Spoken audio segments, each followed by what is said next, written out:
Assalamualaikum warahmatullahi wabarakatuh.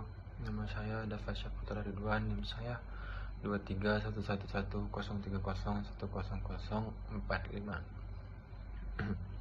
Saya dari Prodi Lautan dan Perikanan, MK Teknologi TPI BJ. Kali ini saya akan menjelaskan tentang PPT saya. Judul saya komposisi hasil tangkapan ikan dan tingkat keramahan lingkungan alat tangkap jaring insang di Kuala Sukom, Sumatera. Baik, kita masuk ke latar belakangnya.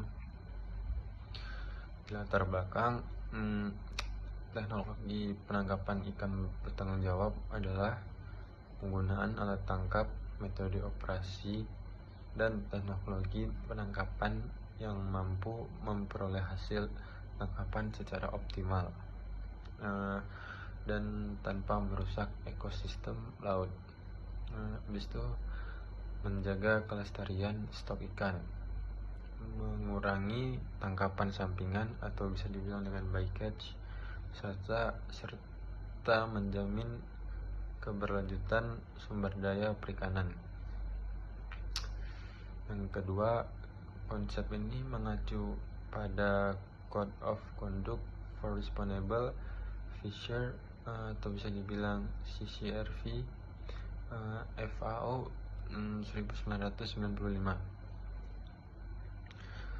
yang menjadi pedoman dunia dalam pengelolaan perikanan berkelanjutan. Habis itu kita lanjut yang kedua, tujuan penangkapan. Yang pertama ada mengurangi keberlanjutan stok ikan. Yang kedua mengurangi bycatch. Yang ketiga mengurangi kerusakan habitat laut. Kita tidak boleh merusak habitat laut agar dengan alat tangkap kita. Habis itu meningkatkan selektivitas alat tangkap. Habis itu menjamin kesejahteraan nelayan.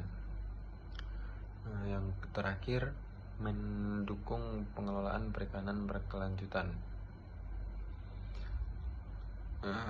Selanjutnya, berdasarkan CCRV FAO, yang pertama selektivitas terhadap ikan target. Yang kedua tidak merusak habitat. Yang ketiga aman bagi nelayan, karena kalau tidak aman bagi nelayan itu bisa membahayakan nelayan dan merugikan orang lain juga. Habis itu menghasilkan ikan yang berkualitas. Yang selanjutnya mengurangi pencemaran. Habis itu menghemat bahan bakar.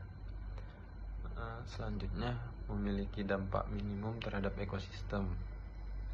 Selanjutnya tidak menangkap ikan ukuran kecil. Selanjutnya tidak mengancam spesies dilindungi. Baik, habis itu ada contoh teknologi. Yang pertama gillnet. Yang pertama gillnet dengan ukuran mata jaring sesuai. Yang kedua bubur ramah lingkungan. Yang ketiga pancing ulur atau headline.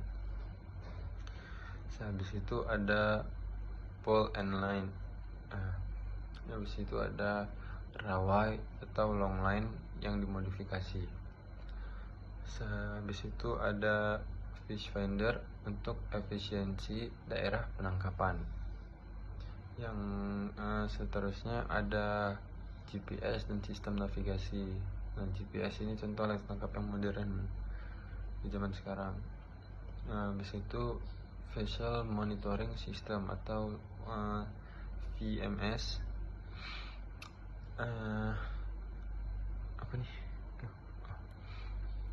Teknologi ini meningkatkan efisiensi tanpa meningkatkan tekanan terhadap sumber daya ikan. Habis itu ada menurut EFAO, yang pertama selektivitas tinggi, habis itu bycatch-nya rendah, sehabis itu tidak merusak terumbu karang, karena terumbu karang itu ekosistem yang penting, dan juga terumbu karang itu sangat penting. Habis itu tidak menyebabkan ghost fishing, habis itu tidak menghasilkan limbah berbahaya, karena kalau ada limbah berbahaya bisa berdampak bahaya bagi ekosistem laut dan hewan-hewan yang di bawah air laut. Habis itu tidak menangkap biota yang dilindungi, karena itu akan mempermudah hewan itu cepat punah, makanya itu dilindungi. Selanjutnya apa nih? Dampak alat tangkap tidak bertanggung jawab.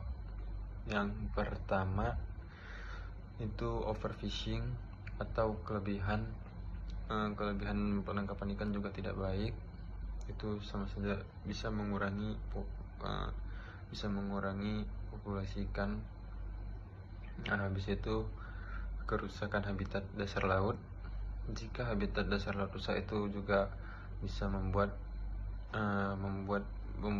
membahayakan hewan-hewan di bawah laut. Bycatch-nya tinggi. Habis itu tertangkapnya ikan juvenil, menurunnya stok ikan, karena kalau stok ikan menurun itu sudah dalam kondisi yang berbahaya.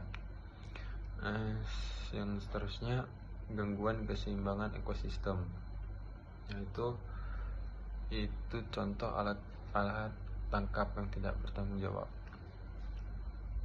Sehabis itu ada upaya penerapan responsible fishing, yaitu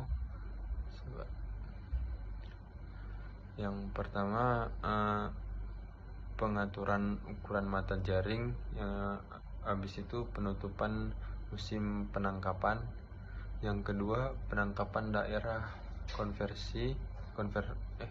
konservasi, yang ketiga penggunaan alat tangkap selektif, yang keempat monitoring hasil tangkapan, pengawasan VMS, habis itu edukasi nelayan. Habis itu ada hasil penelitian dari referensi 5 jurnal, yaitu di sini saya jurnal 1, gillnet dengan ukuran mata jaring yang tepat memiliki tingkat kerawanan lingkungan lebih tinggi dan menghasilkan komposisi tangkapan yang lebih efektif.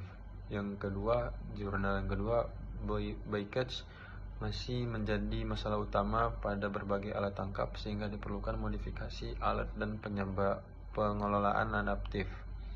Yang ke jurnal ketiga, alat tangkap tradisional yang memenuhi prinsip CCRV memiliki dampak lingkungan yang lebih kecil dibanding alat yang tidak selektif. Yang keempat, jurnal yang keempat, gillnet menghasilkan tangkapan sampingan yang cukup tinggi sehingga diperlukan peningkatan selektivitas alat tangkap. Yang kelima, seleksi teknologi penangkapan berbaris keberlanjutan menunjukkan bahwa alat tangkap ramah lingkungan lebih layak dikembangkan untuk perikanan pelagis kecil. Habis itu yang terakhir, kesimpulan dari PPTC ini. Kesimpulannya, teknologi penangkapan ikan bertanggung jawab merupakan kunci keberlanjutan perikanan. Penggunaan alat tangkap selektif mampu mengurangi kerusakan lingkungan.